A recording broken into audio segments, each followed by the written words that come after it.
Hi, I'm Trish from Chromatical. I'm a colourful digital marketing specialist who's so excited to share my 10 years of marketing knowledge and experience with fellow creatives like you.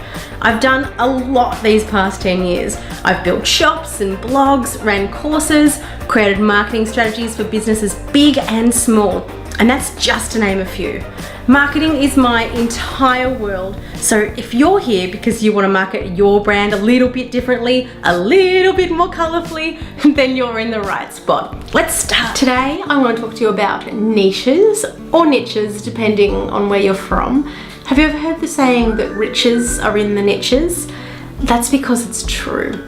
Niches are essentially specialised, so becoming a specialist in a certain area. So for me, I am a marketer and my niche or specialty is working with creatives, and that's why you're probably watching, because you're a creative and you want to learn about marketing yourself.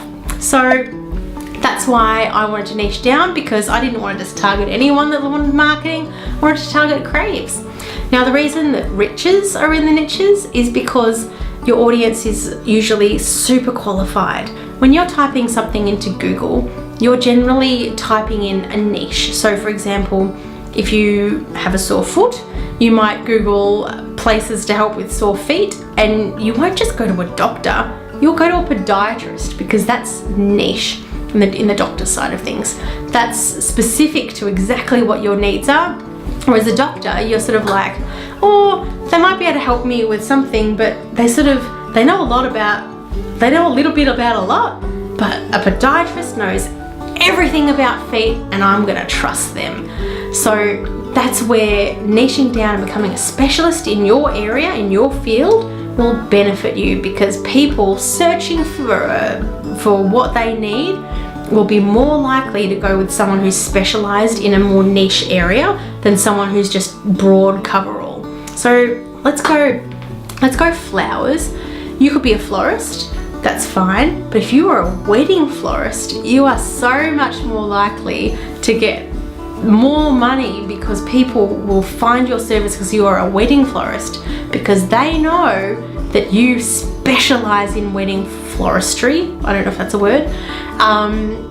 And they know that they trust you immediately, because that's your profession, that's your specialized direction, and they know that they're going to get amazing quality from you rather than just going to a florist that you're not sure really what they do.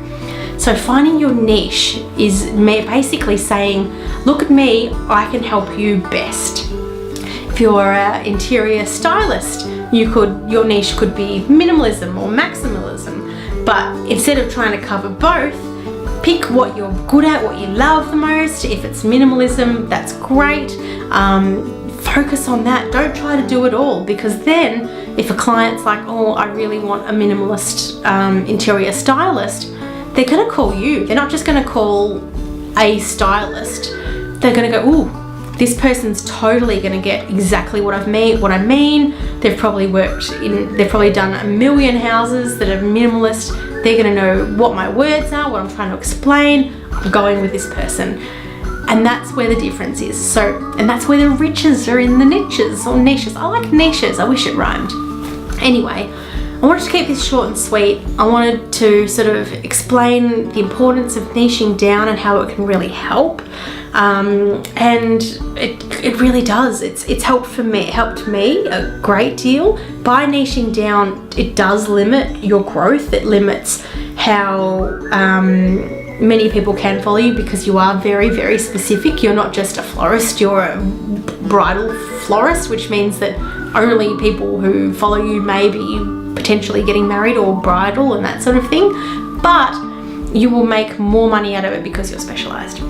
So for example, my old blog was a vintage blog, and I wrote all about vintage, and all of my following, which across Facebook and Instagram was about 20,000 people, were very specific types of people. They liked op shops and vintage markets and vintage shops.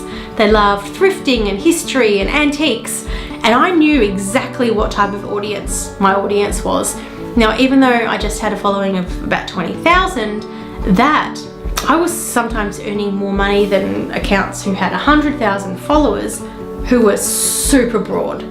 And that's because they don't really know their audience. They don't know who their target demographic is. They've just got a lot of following because they like them, so it's still super valuable. Don't doubt me on that. But I was usually quite even. So just because my audience was smaller, my audience was niche, it was different, it was specialized, which meant that if a brand wanted to target someone different, someone specific, they could work with me and hit an audience that they might not have normally been able to get. So it was super valuable for me, who was doing collabs back then, to niche down because I knew my audience and that had value.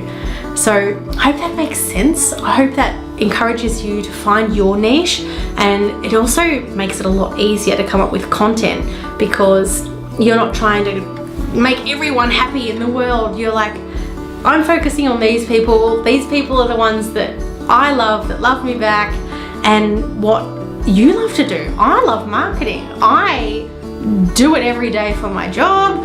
I do it outside of work for my own little business. I thrive on it. So to be able to niche down into creative marketing is super cool for me because I love it. I can talk fluently about it. I could talk your ear off all day about it. So find what you love. Stop trying to be too broad and do what you love. Niche down into the bits that you love instead of trying to do all the bits that you're not really sure about to make everyone happy, and you will have so much more of an easier time. You will be able to monetize better, you'll have more value in your audience, and you'll make more money because your services that you offer is niche and targeted, and people will want that.